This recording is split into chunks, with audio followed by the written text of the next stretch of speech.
Welcome to our YouTube channel Miracle Pharma.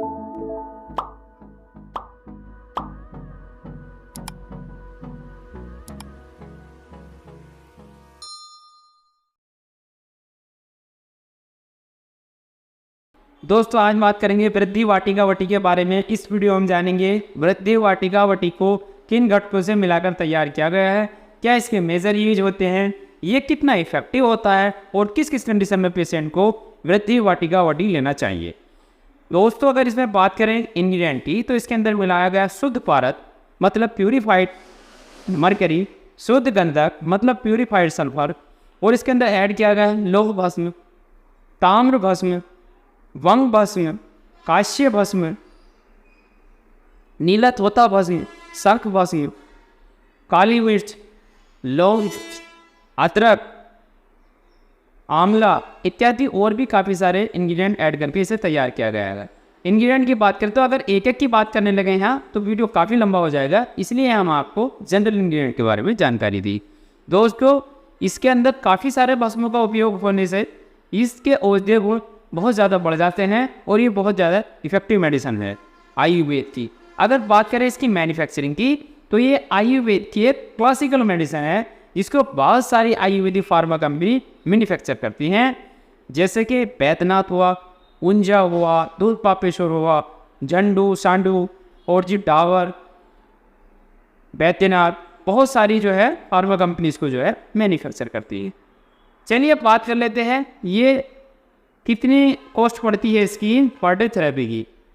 तो दोस्तों इसकी पर डे थेरेपी लगभग, अगर पहले डोज की बात करूं तो जनरल डोज इसकी जो है 2 टैबलेट सुबह और 2 टैबलेट शाम ताज़े पानी के साथ सेवन कराई जाती हैं, जिसकी कॉस्ट लगभग 20 रुपये के आसपास बैठती है पर डे की। मतलब 3 से 4 रुपये की ये गोली स्टार्ट होती है और ये 5 से 6 रुपये तक जो है अच्छे से अच्छे टॉप ब्रांड की मिल जाती हैं।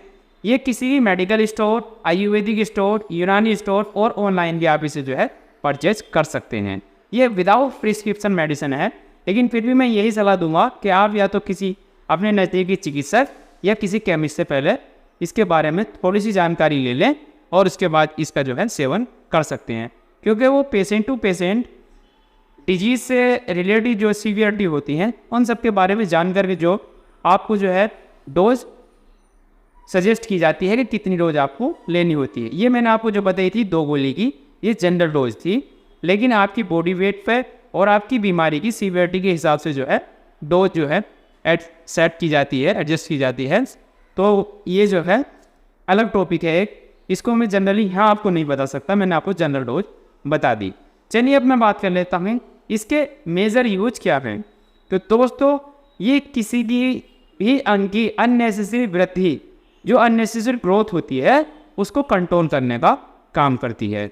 ये जो है सिंगल भी इस्तेमाल की जाती है 3 तरह के केसेस में, जैसे कि किसी को भी अगर हर्निया है या फिर हाइड्रोसिल है या फिर अननेसेसरी ग्रोथ हो गई है किसी भी टिश्यू की, तो उन तीनों कंडीशन में ये इस्तेमाल की जाती है सिंगल।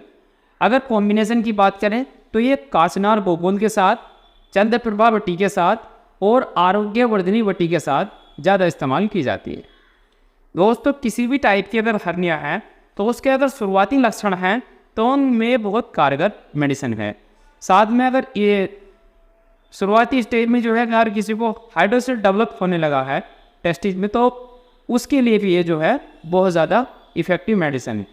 अगर इसको जो है लंबे समय तक इस्तेमाल किया जाए, लगभग 3 महीने के आसपास अगर इसको इस्तेमाल कर लिया जाए, कैसी भी हर्निया हो या कैसा भी हाइड्रोसिल हो, तो उसमें फर्स्ट स्टेज में तो उसको पूर्णतः ठीक कर देती है। लेकिन अगर बीमारी ज़्यादा उग्र रूप ले चुकी है, स्थिति ज़्यादा गंभीर है, तो उसमें दवाई बिल्कुल वर्क नहीं करती है, उसमें जो है सर्जरी ही करानी अच्छी रहती है। क्योंकि अगर इन डेवलपमेंट होने लगा है या एक्स्ट्रा डेवलपमेंट होने लगा है तो एक ये बीच की कड़ी है, वो डॉक्टर डायग्नोज करके साथ में कुछ टेस्टों के साथ आपको बताता है कि किस चीज़ की जो है बॉडी के अंदर अधिकता हो गई है, तो उसी के निवारण है तो मेडिसिन भी प्रिस्क्राइब की जाती है, साथ में सर्जरी करके उस पार्ट को कट या रिमूव या एलिमिनेट कर दिया जाता है, जिससे पेशेंट को आने वाले खतरों से सावधान किया जाता है। अब मैं बात कर लेता हूँ इसके कुछ स्पेशल यूज़ की।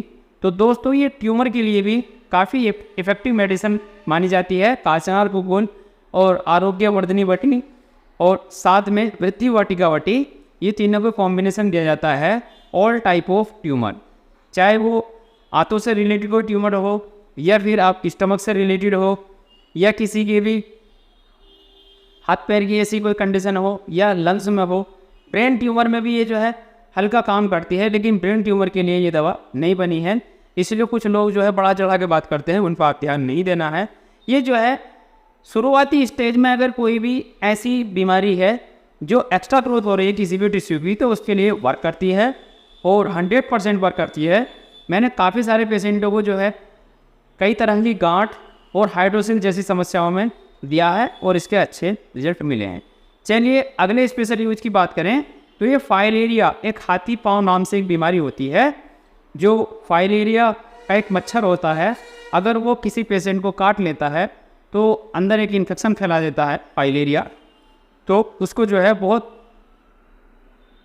एलिफेंटाइटिस भी बोलते हैं उसको, तो बहुत मोटा सूजन आ जाता है उसके पाँव पे। मैं पिक्चर मेंशन कर दूँगा, तो हाथी पाँव बोलते हैं जनरली इस बीमारी को। मैं आपको आम भाषा में बात इसलिए बीमारियों के नाम बताता हूँ जिससे आप इजीली समझ पाएँ। वैसे उसको हम जो है मेडिकल टर्म में जो है एलिफेंटाइटिस या फाइलेराइसिस के नाम से जानते हैं। उसको जो है इतनी सूजन आ जाती है कि उसका जो है चलना मुश्किल हो जाता है और बहुत ज़्यादा पेनफुल कंडीशन होती है हाथी पाँव की। तो उसमें भी ये काफ़ी कारगर दवा है। लंबे टाइम तक इसका अगर सेवन करें तो फाइलेरिया से छुटकारा पाया जा सकता है। साथ में अगर कहीं भी जलोदर जैसी शिकायत हो गई है, मतलब कहीं भी अगर एक्स्ट्रा पानी जमा होने लगा है बॉडी के किसी भी अंग में, चाहे वो ट्यूबरक्लोसिस की कंडीशन हो या जनरली किसी चोट की कंडीशन हो, तो उसमें अगर जो है एक्स्ट्रा फ्लूइड अगर जब बॉडी के अंदर जमने लगा है कहीं, तो उसको एलिमिनेट या रिमूव करने के लिए एज ए डायरेटिक प्रिस्क्राइब की जाती है और अच्छे रिजल्ट देखने को मिलते हैं। ये मैंने आपको कुछ स्पेशल इसके यूज बताए।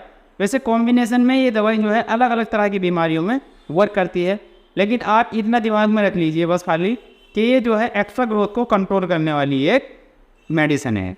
ये आयुर्वेदिक मेडिसिन है तो इसके साइड इफ़ेक्ट बहुत ज़्यादा कम है, लेकिन ऐसा नहीं है कि आयुर्वेदिक के साइड इफ़ेक्ट बिल्कुल नहीं होते।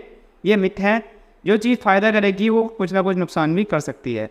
तो अगर क्या साइड इफ़ेक्ट इसके होंगे, तो दोस्तों इसका मैंने जो है काफ़ी पेशेंटों पे यूज किया है, जिनमें से कुछ पेशेंटों की जो है कंप्लेन ये थी कि इसको खाने के बाद जो है चक्कर जैसी महसूस होता है, और वो चक्कर इस टाइप का होता है जैसे कि आँखों में धुंधलाहट की जैसी समस्या होने लगती है, मतलब कि बढ़िया अच्छे से विजन में जो है दिक्कत होती है। साथ में जो है इसको बहुत सारे, क्योंकि इसमें मेटल्स का इस्तेमाल किया गया है, तो अगर ये किसी को अगर सूट नहीं करेगा तो ऐसे ही साइड इफ़ेक्ट या टिंगलिंग की शिकायत हो सकती है।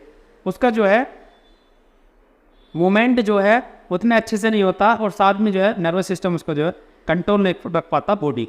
तो इस तरह की अगर कोई समस्या है तो इसको तुरंत स्टॉप करें, या फिर आप अपने चिकित्सक से मिले जो आपको इसकी डोज एडजस्ट करके साथ में कुछ एडिशनल मेडिसिनों का उपयोग करके इसको जो है आपको कंटिन्यू करें, या हो सकता है वो साथ में कोई और मेडिसिन दे दें, या इसको अवॉइड करके इसकी जगह कोई और मेडिसिन आपको प्रिस्क्राइब कर सकते हैं। तो ये दो ही मैंने इसके जो है साइड इफ़ेक्ट अपने पेशेंटों को देखने को मिले हैं। वैसे और भी कोई साइड इफ़ेक्ट हो सकते हैं, अगर आपको इसके सेवन से कोई और साइड इफ़ेक्ट नज़र आता है तो आप जो है मुझे कमेंट बॉक्स में कमेंट कर सकते हैं, ताकि मैं आने वाले जो और पेशेंट है जो इसको इस्तेमाल करने वाले हैं उनको इसके बारे में आगाह करा सकूं। उम्मीद करता हूं दोस्तों आपको जानकारी वृद्धि वाटिका वटी के बारे में संपूर्ण समझ में आ गई होगी।